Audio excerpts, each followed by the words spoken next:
Martin, hello. Hi, great to be here. Yeah, it's an honor to have you with us. So thank you for joining us. And first of all, congratulations, because you are nominated for the World Soundtrack Awards Television Composer of the Year. That could be you for your score to the final season of The Crown. How do you estimate your chances?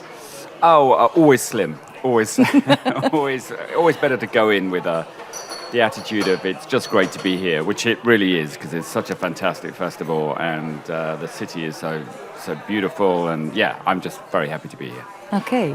What was it like to work for a series like The Crown, which is very prestigious? It's a huge Netflix production. Right. I heard it's the most expensive series ever made, and you had to jump into that arena after 2 seasons. Right, so daunting would be the word I would use particularly for that.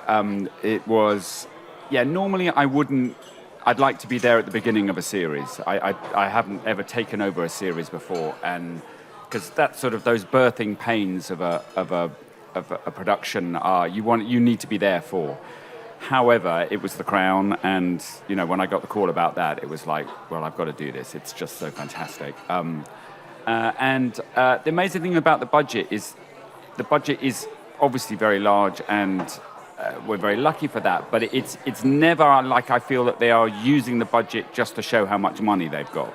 It's always used very precisely. And for an example, I was just hearing about this scene in season 4, which I didn't even know about because it was never in the final cut that I saw, but that they shot loads of Diana in a fake Westminster Abbey for the wedding.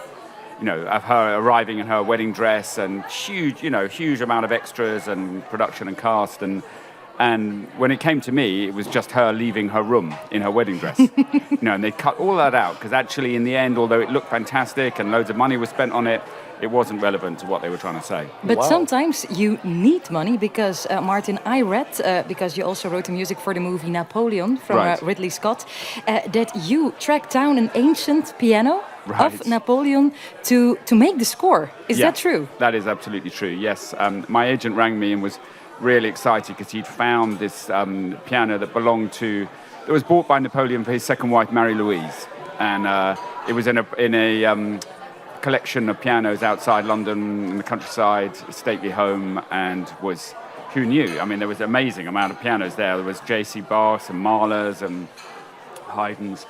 So there was this piano, and it was really interesting because it was right in the middle of the development of the piano. So between a harpsichord and a modern-day piano. So it was a mixture of the two, and it was very plinky-plonky, out of tune. It sounded awful, but it had real character, and just the historic sort of weight of this instrument was great to have in the score. Did you have to wear gloves to play it? No, actually, no. They were quite. We didn't put our drinks on the top, but it helped in a way. Yeah. Okay, great. Yeah. Well, let's keep our fingers crossed for tonight, but let's not forget one thing. We are here to talk about the best film music ever written, so we also gave you the difficult task to select one piece. Difficult. Yeah, how hard was it? Well nigh impossible, yes. Yeah. Yeah. But were you able to make a choice? Well, I mean, what I did with something like that, I have so many favourite film scores that mean so many different things to me, but I just went back to the one that inspired me most. And I think actually probably sort of propelled me into doing film music. It's what. And at the time, I was sort of 15, and I was in bands. I had classical training, but then I sort of turned my back on that, and I was in bands, and I just wanted to be in pop bands. And then I saw this film, and I saw what music could do on a film, and what it could achieve. And I was so blown away by it that I was amazed.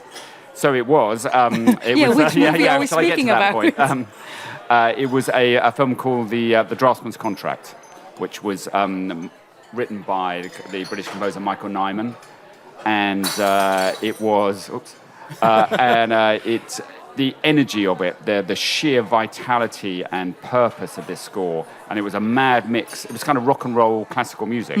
It was a mad mix of these classical ensemble playing sort of baroque chords, but with such energy and based on some themes of Henry Purcell. Well, there were definitely the stuff in there. Yeah, those original chords I think were his. But Michael Nyman had just taken them and ripped them apart and thrown out the rule book in terms of how they should be played, and that was and then put this to a sort of bizarre scene of this film set in the 17th century, I think. And it was such an incredible combination, and I remember just sitting there, jaw on the floor. Great really choice. My dad is also going to be very happy because it's his favorite movie music as well. No, so I really? say thank you that's on his fantastic. behalf as well. That's great to know. Great taste. Yes, yeah. For sure. Okay, thank you so much, Martin Phipps. As we say, we cross all our fingers for you tonight. Thank you so much. And it was very lovely to talk to you. Such an honor to have you here with us. Thank you. Thank you.